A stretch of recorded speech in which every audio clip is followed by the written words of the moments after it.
And so I think the softness is a big, big concern that we're seeing on this team. I think that I don't know that the tackling is super, super bad.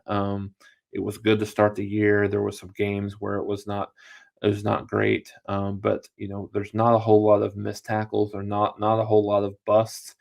In the secondary, it doesn't look like there's a whole lot of bust in coverage, but I think what is you're seeing situations where this team isn't up to the challenge from a physical standpoint, and that's not necessarily just a this year thing. That's been something in the past, and it takes time for that mindset and mentality to change, right? Um, so I think there's more talk about that defensively, right? But I think the offense is good enough to win. Obviously, you can't throw 3 interceptions and know what kind of team that you have overall and feel like that you can win a game. The margin for error is not where is not where it's at right now. Oklahoma's not as good on offense as they were a few years ago under Lincoln Riley. Um, Not even necessarily as good as they were last year. So, and I think the thing is, Gabriel's a good player. Don't get me wrong. And like I said, 2 of those 3 interceptions weren't really his fault; they were just bad luck.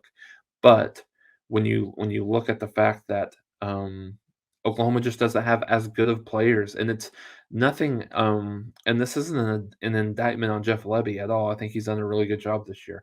The offensive staff has done a fine job, but there there are no the talent drop off that we've had on this Oklahoma offensive, just Oklahoma team overall. But when you look at offensively, um, it's not the same. You've got Marvin Mims, who's a really nice receiver, but outside of that, you don't have a game changer. You've got love Drake Stoops to death. He's not if he's one of your best receivers, it's you're not as dynamic as you need to be. Jalil Farouk is a nice receiver, but he's not at the same level of a Mario Williams. Dylan Gabriel is not at the same level of a Caleb Williams. And so Eric Gray is a different back, but he's not quite as good as Kennedy Brooks. Just as a pure running back. Now he's had a really, really good season this year. So that's not a significant step. Offensive line has actually been much better than I thought that they would be at the first of the year, the way they played early on.